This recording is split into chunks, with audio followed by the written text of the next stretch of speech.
Assalamualaikum warahmatullahi wabarakatuh. Halo anak-anak Ustazah yang salehah, bertemu kembali bersama Ustazah Arum dalam pembelajaran Bahasa Banjar.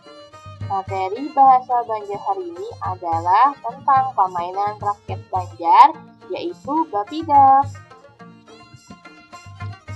Permainan bapidak diambil matan kata tidak, yang mendapat awalan ba.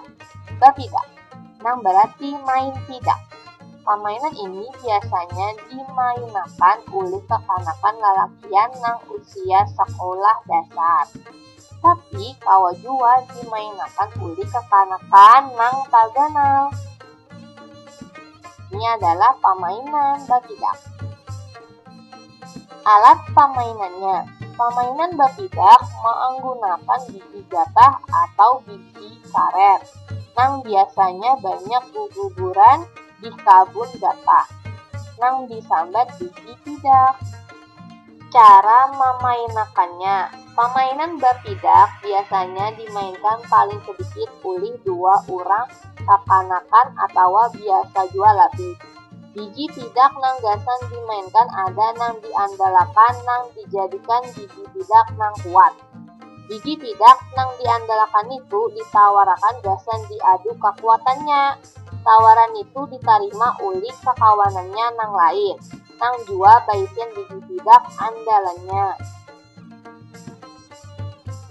Masing-masing mengeluarkan biji pidak gasan diadu lawan baanda tanah karas. Biji pidak nan dipasang di atas tanah, wan biji pidak lawannya ditumpangkan di atasnya. Imbah tu biji pidak nan di atas dipukul gancang wan ganggam. Tergantung wan kekuatan biji pidak, siapa nang pacah nan di bawah atau nang di atas. Kekuatan biji pidak biasanya tergantung wan taba tipisnya kulit biji pidaknya. Bila ada biji pidak nang pacah, maka ampunnya harus mengganti lagi wan biji pidak nang hanyar gasan diadu.